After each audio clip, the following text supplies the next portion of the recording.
Khillari शेतकरीच्या YouTube चॅनलमध्ये सर्वांचं स्वागत आहे। जर चॅनल कोणी सबस्क्राईब केलं नसेल तर आजच करा आणि आत्ताच करा, कारण का प्रत्येक खिलार दुनियेतील प्रत्येक गोष्टीचं मूळ स्वरूप आणि त्यांची माहिती किंवा वंश आज बघण्यासाठी किंवा आज माहिती होण्यासाठी प्रथम आपल्यापर्यंत पोहोचण्यासाठी हा चॅनल तुम्हाला बारकाईने आणि प्रत्येक व्हिडिओ आणि प्रत्येक प्रश्न प्रत्येक उत्तर लक्ष देऊन ऐकावं लागेल। तर आज ज्या ठिकाणी आलो आहे आपण डोरली तालुका जत जिल्हा सांगली, हे जुने जाणकार पूर्वीपासून वळू सांभाळलेलं कुटुंब आहे। तर आज आपण यांच्याकडे असणाऱ्या खिलार वळूची माहिती घेणार आहोत। बापू नमस्कार। बापू तुमचं पूर्ण नाव काय? विजय ईश्वरा माने, मुक्काम पोस्ट डोरली, जिल्हा सांगली। विजय ईश्वरा माने, डोरली तालुका जत जिल्हा सांगली। बापू या क्षेत्रात कधी बसून आहे तुम्ही? या क्षेत्रात लहानपणापासून आहे। लहानपणापासून आतापर्यंत तुमच्याकडे किती वळू झालेत? 7-8 झाली। वळू निवडताना बापू लहानपणी निवडून आणता का बैल मोठा झाल्यावरच? लहानपणी आणतो, मोठा झाला तर मोठा।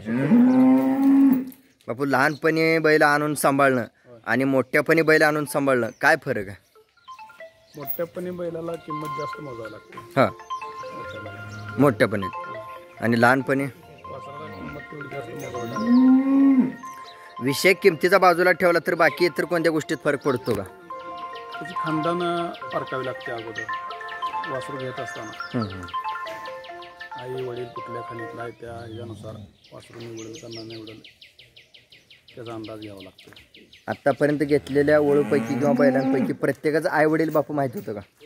नाही, ती माहिती नाही, पण माहिती त्यांनी जे सांगतील तेवढ्या माहितीनुसार आम्ही हे करून घेत असतो।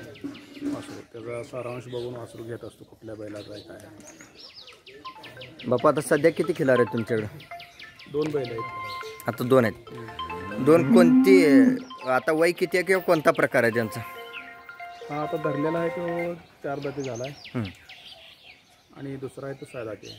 दुसरा 6 दाती आणि हा 4 दाती। तर या बैलाचा वडील कोणता बापू? या बैलाचे वडील राजाराम दुधाळ देवनाळ यांच्याकडे होता बैल। बर, त्या बैलाचा कोंड आहे। तो बैल बघितला होता तुम्ही? हो, बघितला। बरं, आता सध्या तो बैल कुठं आहे काय माहिती आहे तुम्हाला? काय त्याची कल्पना नाही। बरं, मग हा बैल कधी घेतलाय तुम्ही? हा बैल घेऊन जूनमध्ये घेतला। ह्या बैलाची कल्पना कधीपासून होती? याच्या कितव्या वयापासून? लहानपणापासूनच होती। हे वासरू असताना कोणाकडे होतं? वासरू असताना सुरडीमध्ये होतं पहिला मुळात गायची आई सुरडीत आहे। बरं, तिथून प्रवास झाला आणि तुम्ही कोणाकडून घेतला? मी नंदेश्वरच्या मेजरकडून घेतला। मेजर साहेबांनी घेतला। घेऊन किती महिने झालं? 10 महिने झाली। आता दाती 4 आहे। गाया किती झाल्या? त्याचे 200च्या वर होते। दर किती ठेवलाय बापू? 2000 ठेवला। 2000। घरपोच सेवा आहे? Mobile number? 92 84 11 42 82। ठीक आहे। आणि त्या दुसऱ्या बैलाची पण घरपोच सेवा आहे का? हो। ठीक आहे। तुमच्या कामातून वेळात वेळ दिला त्याबद्दल बापू मी मनापासून तुमचा आभारी आहे। धन्यवाद।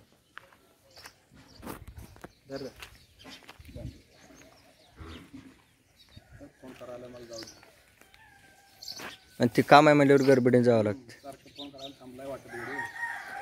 बापू या बैलाच्या वडिलाचा फोटो वगैरे मागवलाय का? कधी आलाय का तुमच्याकडे? हां,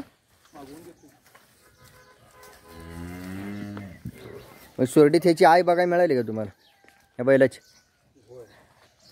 आहे का आई ह्याची बैलाची?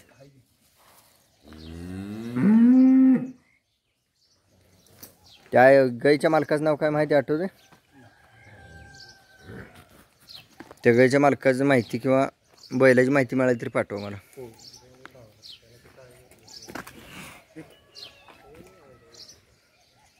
बैल एकट्याला मारत असेल, धरू देत नसेल ना? एकट्याला धरू देत नाही।